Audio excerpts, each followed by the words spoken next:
வணக்கம்.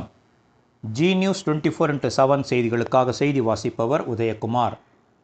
100 ஆண்டுகள் பழமை வாய்ந்த பூவலை கிராமம் அருள்மிகு ஸ்ரீ பூஜை எல்லையம்மன் திருக்கோவிலின் மகா கும்பாபிஷேகம் இன்று காலை நடைபெற்றது. திருவள்ளூர் மாவட்டம் கும்மிடிப்பூண்டி ஒன்றியம் ஆரம்பாக்கம் அருகே பூவலை கிராமம் உள்ளது.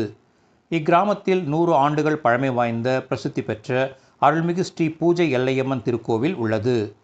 12 ஆண்டுகளுக்கு முன்னர் இந்த திருக்கோவிலுக்கு மகா கும்பாபிஷேகம் நடைபெற்றது. இந்நிலையில் அருள்மிகு ஸ்ரீ பூஜை எல்லையம்மன் திருக்கோவிலின் கௌரவ தலைவர்கள் ராமலிங்க பிள்ளை, ஆதிமூல பிள்ளை, லோக ஜனார்தன பிள்ளை, ரங்கநாதன் பிள்ளை, சுரேஷ் பிள்ளை, மோகன பிள்ளை, சுரேஷ்குமார் பிள்ளை, தலைவர் எஸ் மனோகர், துணைத் தலைவர் ஆர் மனோகரன், செயலாளர் கே சுரேஷ், பொருளாளர் எஸ் வடிவேல் மற்றும் சி விஜயகுமார் மற்றும் இணை செயலாளர்கள், விழா குழுவினர்கள், கிராம பொதுமக்கள், பக்தர்கள் இக்கோவிலை புனரமைத்து இன்று காலை மகா கும்பாபிஷேகம் செய்து வைத்தனர். இதை முன்னிட்டு கடந்த 13ஆம் தேதி காலை பந்தக்கால் நடும் நிகழ்ச்சி நடைபெற்றது. இதன் பின்னர் திங்கட்கிழமை மற்றும் செவ்வாய்க்கிழமை கிராம தேவதை பூஜைகள், விக்னேஸ்வர பூஜை, தன பூஜை, கணபதி ஹோமம், மகாலட்சுமி ஹோமம், நவக்கிரக ஹோமம், பூர்ணாவஸ்து, காப்பு கட்டுதல், வாஸ்து சாந்தி, பிரவேச பலி, சுமங்கலி பூஜை, கோ பூஜை, பூர்ண பூஜை, அங்குரார்ப்பணம், யாகசாலை பிரவேச பூஜைகள் உள்ளிட்டவை நடைபெற்றது.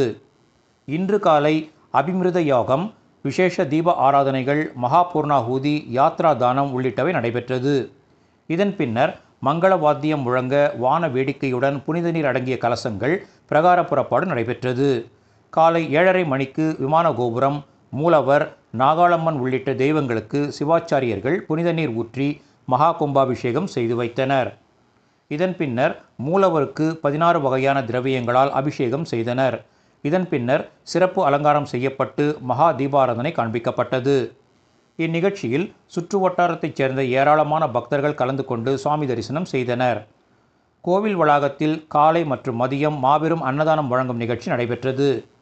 நிகழ்ச்சிக்கான ஏற்பாடுகளை அருள்மிகு ஸ்ரீ பூஜை எல்லையம்மன் திருக்கோவில் நிர்வாகிகள், உபயதாரர்கள், கிராம பொதுமக்கள் சிறப்பாக செய்திருந்தனர். நாளை முதல் 48 நாட்கள் மண்டல அபிஷேக நிகழ்ச்சிகள் சிறப்பாக நடைபெறுகின்றது.